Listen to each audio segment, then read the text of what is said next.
Les influenceurs IA ne vous le disent pas, mais si vous utilisez l'IA dans votre entreprise, il y a 95% de chances que vous ne soyez pas aux normes légales. Et peu importe à quel niveau vous l'utilisez, que ce soit pour délivrer des prestations à vos clients, que ce soit pour vous aider à la décision, que ce soit dans des outils que vous utilisez et qui vous sont fournis, il y a une réglementation européenne qui est sortie en 2024 qui s'appelle l'AI Act et qui concerne tous les utilisateurs de l'intelligence artificielle, pas que les gros GAFAM.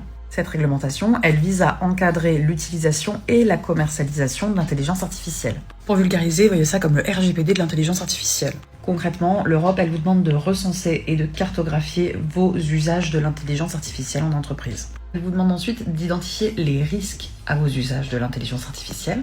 Elle vous demande d'assurer une supervision humaine et dans certains cas, de documenter le fonctionnement de certains de vos systèmes. Elle vous demande de former vos équipes à l'utilisation de l'IA et dans certains cas, de pouvoir prouver la conformité de votre système avant commercialisation, plutôt pour les éditeurs de logiciels.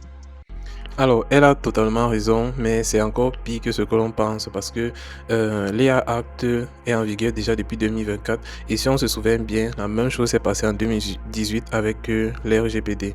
Du moins, tout le monde disait que ça ne me concerne pas, mais aujourd'hui, il y a quasiment 4 milliards de demandes ici en Europe.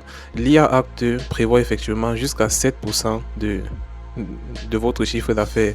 Du coup, si on me demande par où commencer, c'est pour chaque entreprise ou bien chaque personne indépendante qui travaille à son compte, ce serait cartographier ces données et expliquer effectivement ce qui se passe avec des outils comme ChatGPT, les données des clients et aussi les données des RH, ceux qui passent le temps à recruter effectivement tous les candidats qui veulent entrer dans un nouveau poste et surtout spécifier où vont les données et comment ces données sont stockées. C'est en fait ça l'audit de l'IA qui sera effectivement, qui est déjà nécessaire et que l'on doit tous implémenter. Du moins 95% des boîtes ne l'ont pas fait et c'est effectivement l'un des problèmes majeurs actuellement. Pas juste de découvrir comment les nouveaux agents IA fonctionnent, mais de chercher à créer sa propre audit pour éviter toutes ces sanctions.